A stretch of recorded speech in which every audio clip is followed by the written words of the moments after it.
À quoi sert la capacité de voyageurs légers, appelée aussi communément la V9, Eric? Alors tout à fait, bien évidemment, ce diplôme vous permet d'ouvrir votre société de transport et à ce titre, vous pourrez bien évidemment être le seul chauffeur et être un chauffeur indépendant à votre compte. Mais vous pouvez également devenir un gestionnaire de transport. Ce qu'on constate fréquemment, c'est que dès l'instant où vous êtes à votre compte, vous avez des clients, les clients vous rappellent, et d'un seul coup, vous n'avez plus suffisamment de temps pour satisfaire tout le monde et vous souhaitez embaucher des chauffeurs. Et ce diplôme vous le permet, ça veut dire que vous achetez des véhicules supplémentaires, vous embauchez des chauffeurs qui travaillent pour vous et vous gérez votre société.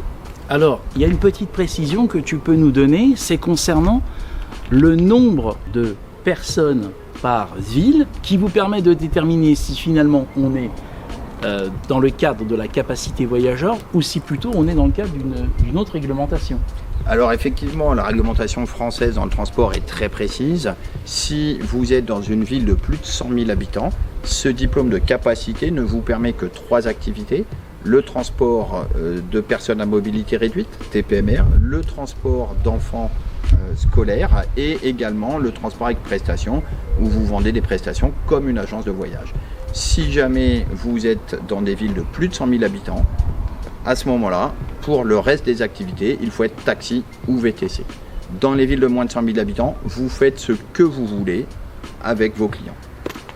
Une petite question que je me pose, est-ce que lorsque j'ai ma capacité de transport de voyageurs V9, je ne peux avoir qu'un seul véhicule? Non, justement, vous pouvez acheter autant de véhicules que vous voulez. Vous n'êtes en aucun cas limité en nombre. Vous pouvez avoir 10 véhicules, 20 véhicules, 50 véhicules en fonction des contrats que vous avez avec vos clients. Pour avoir exercé ce métier de transport de personnes, pour mon cas, aux aéroports et aux gares, pendant près de 28 ans à Mantes-la-Jolie en Ile-de-France, évidemment c'est valable dans la France entière et c'est valable dans les dom-toms bien entendu, cette capacité, par expérience, je sais qu'elle va vous faire connaître des chefs d'entreprise, des gens qui voyagent, des gens qui ont des moyens, des gens qui en ont moins. J'avais fait aussi un système de navette collective et à ce titre, vous pouvez être amené à rencontrer des gens qui vont vous demander aussi du transport de marchandises. Voilà, donc c'est une capacité que l'on propose aussi chez Formatrans Cap à Distance.